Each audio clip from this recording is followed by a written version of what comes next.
Welcome back to the channel. Today we got a little change of pace here. We're working on a little bit of a different type of a vehicle.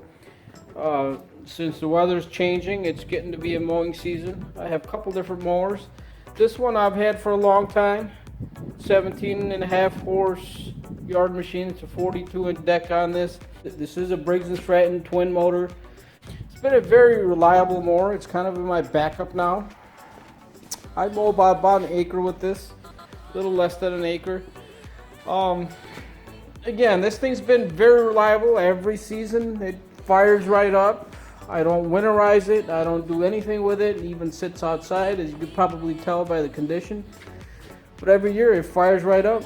At the end of last season, this thing kind of started to have a weird problem to where it would not start. If I hit the ignition key, nothing happens. It's in park. Even if I hit the brake, I can sit on it and everything, hit the ignition key, and I get no crank.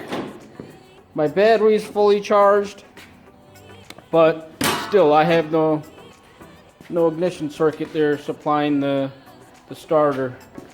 I have replaced the starter on this a couple years ago.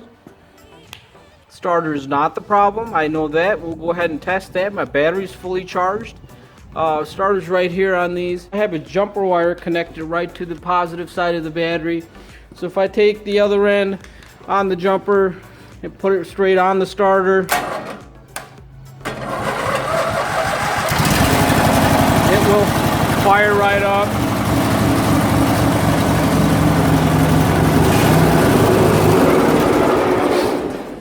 So it will start right up if I jump the starter directly.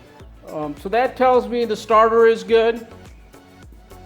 Nothing wrong with the engine, spark, everything is there. I just have no ignition power through the ignition switch here with the key. There is a solenoid underneath this panel here.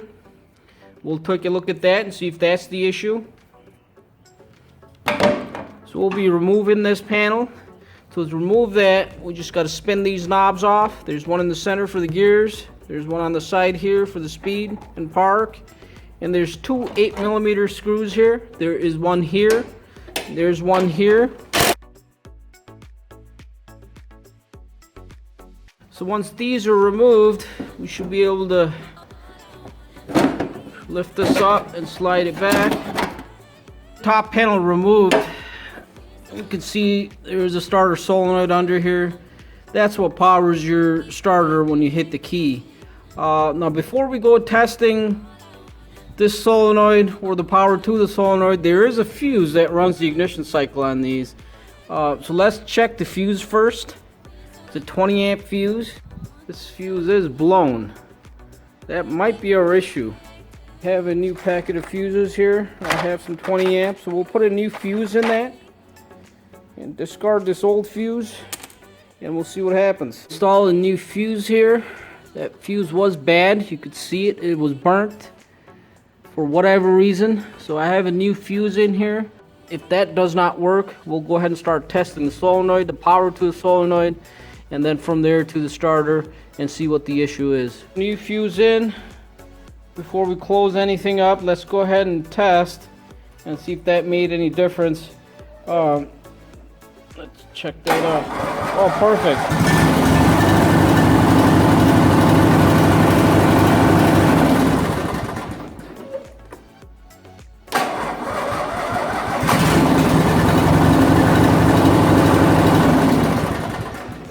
So it looks like we are back in business.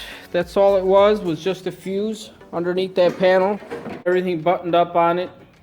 Just, yeah, don't forget to put the knobs back on and two screws holding this panel. Some of your Craftsman, Yard Machines, Scott's, some of the other off brands might be set up the same way. So that's the first thing you want to check, is that fuse underneath that park neutral panel.